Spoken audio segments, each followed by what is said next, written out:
The House will be in order.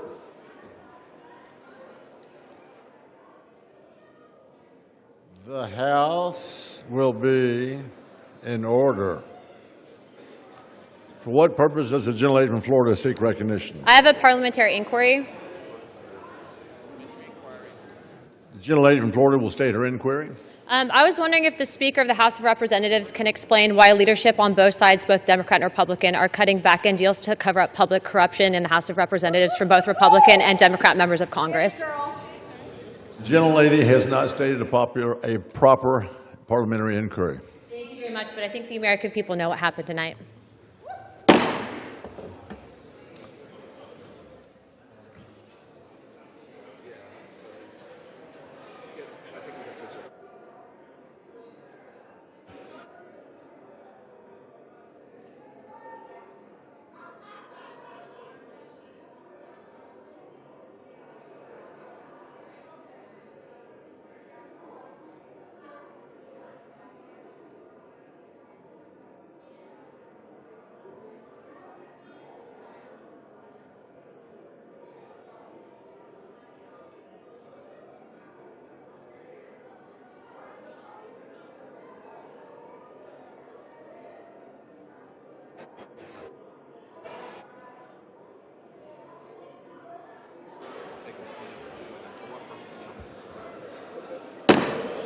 The House will be in order.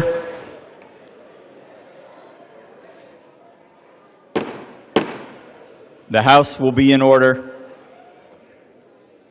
Members are asked to please take their conversations off the floor.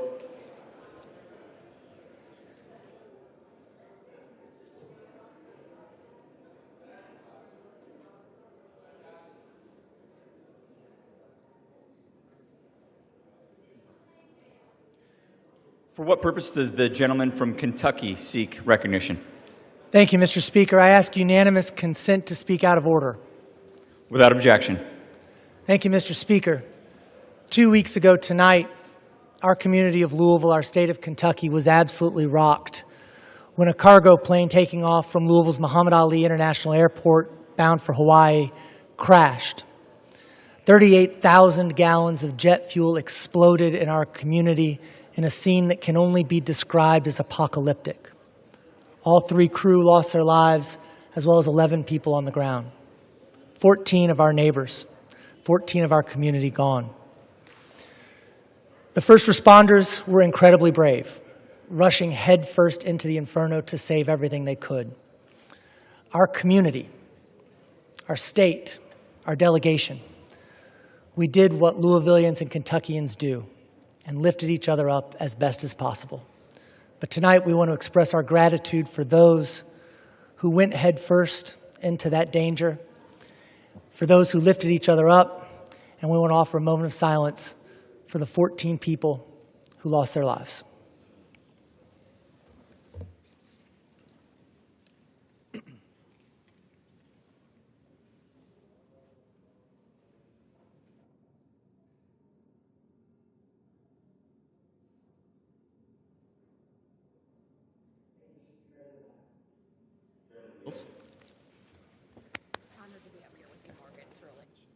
Okay.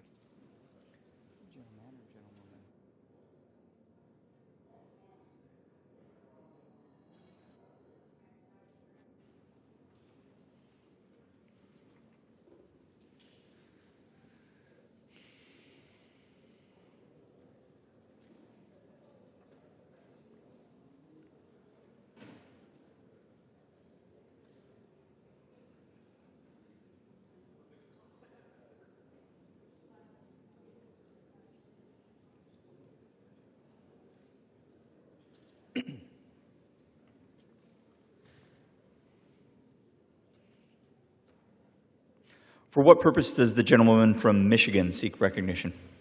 Mr. Speaker, I ask unanimous consent to address the House out of order. Without objection. Today, I am joined by my colleagues from Michigan as we honor the community of Grand Blanc and the victims and families of the shooting and fire at the Church of Jesus Christ of Latter-day Saints. On the morning of Sunday, September 28th, families, friends, and neighbors gathered to worship when a gunman crashed his car into the church, set the church on fire, and began shooting into the congregation. Ultimately, 4 members of our community were taken from us that morning. Today, and for many days to follow, we mourn for each of them, their families, every congregant of the church, and all those impacted by this senseless act of violence. This kind of violence, specifically in a place of worship where we go to pray and reflect in peace, is despicable, and no one should ever have to go through this. We also extend profound gratitude to the heroic first responders, the law enforcement officers who responded to the scene within seconds, the 911 dispatchers who coordinated an instantaneous response, the firefighters who got people to safety, and the local EMTs, nurses, and doctors who treated the injured. Their bravery and quick action saved lives. As the community heals from a moment of this incredible darkness, they unify and find light under the motto, Grand Blank, Better Together.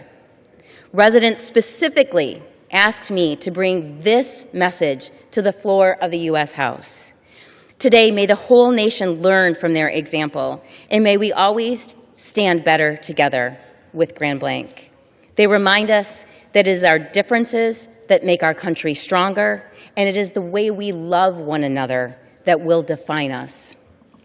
For them, may we all seek to bring peace, understanding, and love to this world, and let us never forget their loss. I ask my colleagues to join me in a moment of silence.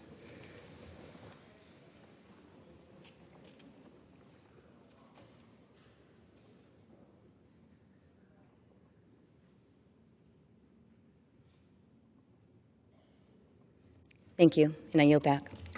Gentleman yields.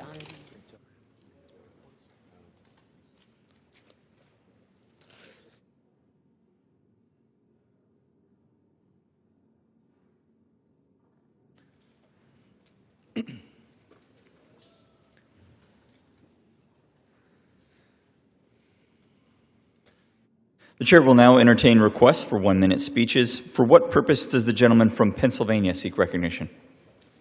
Mr. Speaker, request unanimous consent to address the House for 1 minute and to revise and extend my remarks. Without objection.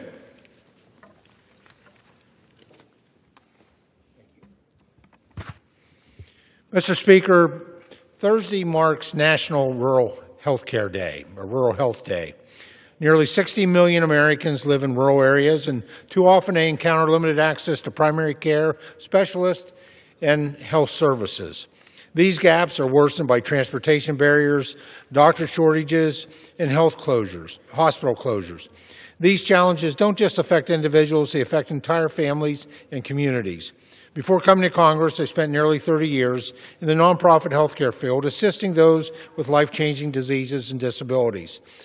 Most of my congressional district is rural, and many constituents must drive long distances to get the care that they need. Some do not have broadband access. Some have limited transportation options. Thankfully, telehealth has added tremendous reach and value to communities across the country. And that's why I reintroduced the bipartisan Helping Ensure Access to Local Telehealth Act, or the Health Act, which cuts red tape and allows community health centers and rural health clinics to provide telehealth services to their patients. Telehealth makes life simpler for rural and underserved communities, especially our seniors. Telehealth is an essential part of health care that expands access to care for all Americans, regardless of location. Thank you, Mr. Speaker, and I yield back the balance of my time. The gentleman yields. For what purpose does the gentleman from Virginia seek recognition? I seek unanimous consent to address the House for 1 minute and permission to revise and extend my remarks. Without objection, the gentleman is recognized for 1 minute. Mr. Speaker, given the President's disturbing and counterfactual defense of Saudi Crown Prince Mohammed bin Salman today, I feel compelled to speak up on behalf of Mr. Khashoggi and his family and the American people. During my tenure on Trump's White House National Security Council staff, I reviewed many of Trump's calls with foreign leaders. Of all the calls I reviewed, 2 stood out as the most problematic. The first we all know. It was between President Trump and President Zelensky, which resulted in President Trump's first impeachment. The second was between President Trump and Mohammed bin Salman. After the murder of journalist Jamal Khashoggi, I reviewed a call between the president and the Saudi Crown Prince. The American people and the Khashoggi family deserve to know what was said on that call. If history is any guide, the receipts will be shocking. I call on the president to release that transcript. And honestly, does anyone believe that the Zelensky call was the only problematic conversation Donald Trump had with a foreign leader? Thank you. I yield back. The gentleman yields. For what purpose does the gentleman from Michigan seek recognition?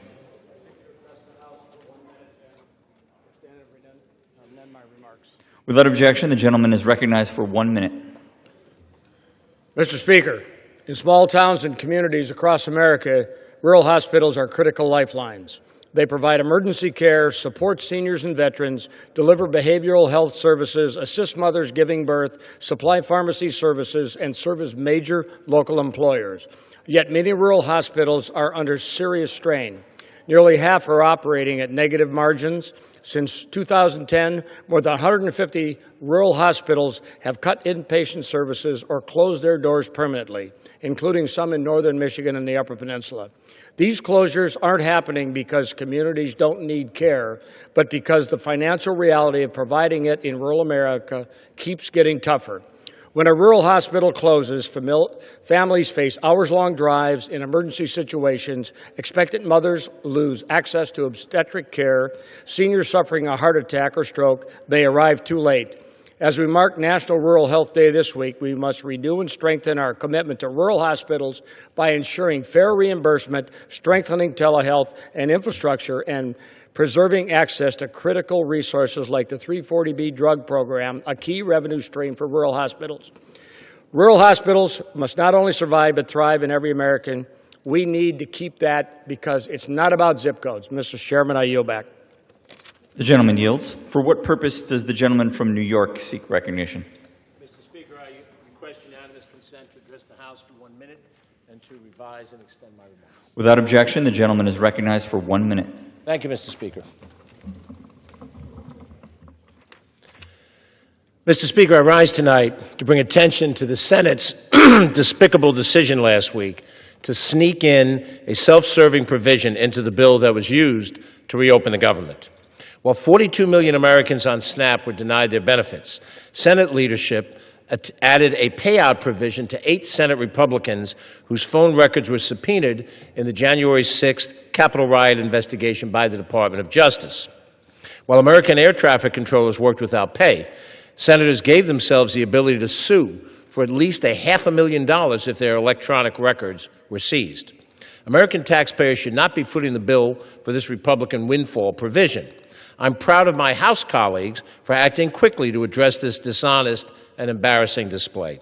I will be voting to repeal this provision when it comes before the House this week because these 8 senators should not be putting themselves ahead of the American people. I call on the Senate to take up this legislation as soon as it's received from the House and right this wrong immediately. Thank you, Mr. Speaker, and I yield back. The gentleman yields. For what purpose does the gentleman from Kentucky seek recognition? To address the House for 1 minute, revise and extend my remarks. Without objection, the gentleman is recognized for 1 minute. Mr. Speaker, I rise today to recognize and commend Mayor Kevin Cotton of Madisonville, Kentucky, who was recently honored as the 2025 elected City Official of the Year by the Kentucky League of Cities. Mayor Cotton's exemplary leadership, dedication, and service to his community have left an indelible mark on the city of Madisonville and the Commonwealth of Kentucky. Selected from nominations all across the state, Mayor Cotton stood out for his innovative, hands-on approach and tireless commitment to making a positive difference. He received a record 12 nominations, many from city staff, who praised his unwavering dedication and lifelong commitment to the city. His peers and colleagues see him as a humble leader whose focus on Madisonville's growth and success goes far beyond the expectations of his role. In addition to this remarkable honor, Mayor Cotton was recognized for his 4 years of dedicated service as a member of the Kentucky League of Cities Executive Board and was presented with a copy of the Athenian Oath in recognition of his commitment. On behalf of Kentucky's 1st Congressional District, I join with Mayor Cotton's family, friends, and citizens of Madisonville in celebrating his outstanding leadership and dedication. I yield back. The gentleman yields. For what purpose does the gentleman from Georgia seek recognition? Without objection, the gentleman is recognized for 1 minute.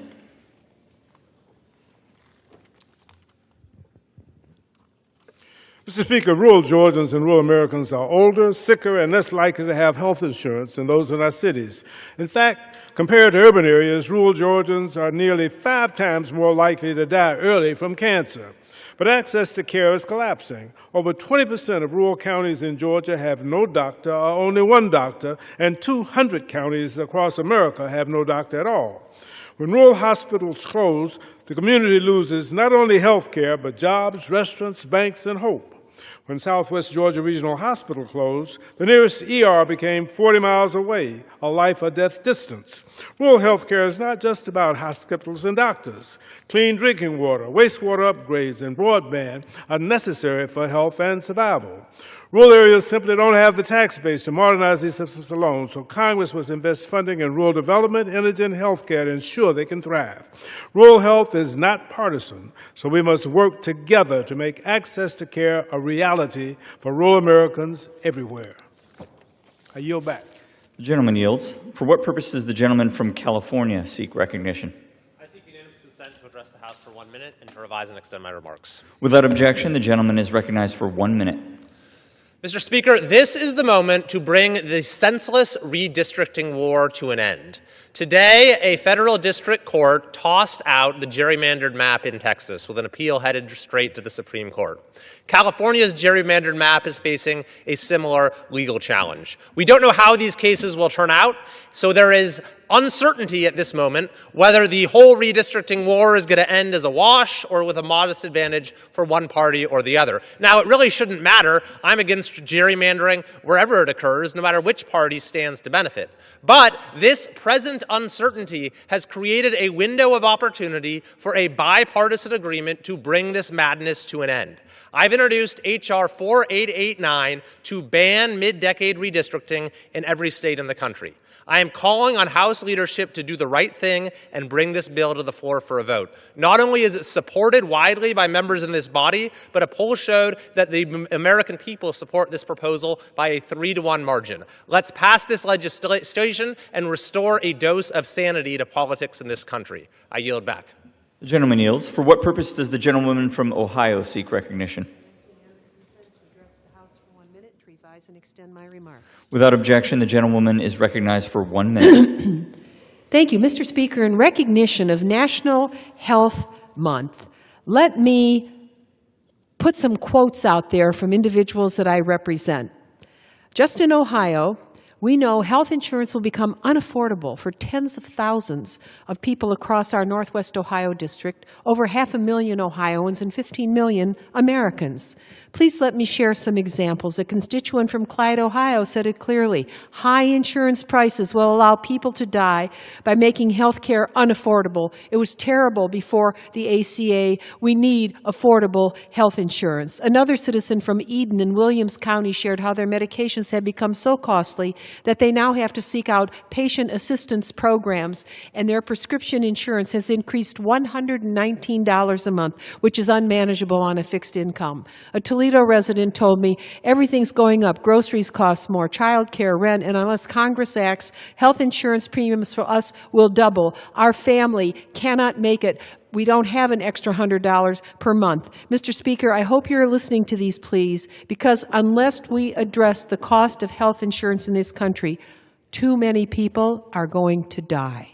Thank you, and I yield back. The gentlewoman yields. For what purpose does the gentleman from Guam seek recognition? Thank you, Mr. Speaker. I request unanimous consent to address the House for 1 minute and revise and extend my remarks. Without objection, the gentleman is recognized for 1 minute. Mr. Speaker, I rise today in recognition of National Rural Health Day to honor the millions of Americans who rely on rural healthcare systems and to shine a light on the unique challenges faced by our rural and territory communities. In places like Guam, distance is not measured in miles but in oceans. When a family needs specialty care, when a child requires emergency service, and when one of our mononcles seeks follow-up treatment, the nearest option may be thousands of miles away. Hospitals and healthcare facilities across our nation, including Guam Memorial Hospital, bear tremendous responsibility with limited resources. And it is the doctors, the nurses, and allied health professionals of Guam who meet the responsibility every day. They provide life-saving care despite higher costs, workforce shortages, and outdated reimbursement formulas. Financial sustainability for these institutions is not just about healthcare, it's about equality, economic stability, and national security. That is why I'm working on policies to strengthen reimbursement, modernize federal support programs, and expand workforce pipelines so every community, no matter how remote, can count on its providers and hospitals for quality care. Thank you, Mr. Speaker. The gentleman yields. For what purpose does the gentlewoman from Washington seek recognition? Mr. Speaker, I seek unanimous consent to address the House for 1 minute and to revise and extend my remarks. Without objection, the gentlewoman is recognized for 1 minute. Thank you. As the representative of a district full of forests, mountains, and rugged coastlines that are beautiful, but often mean a long drive to the hospital, I know that preserving rural healthcare access is literally life and death in our communities. Tribal health clinics, federally qualified health centers, rural hospitals, independent providers are facing challenge upon challenge upon challenge. At Grays Harbor Community Hospital, I saw firsthand how tariffs are driving up costs for medical devices and supplies, adding financial strain to already stretched rural facilities. The hospital recently invested in a new MRI machine, a critical upgrade that offers faster scans and higher resolution images, but because of tariffs, they had to pay significantly more money to purchase this machine, money they now can't use for other things.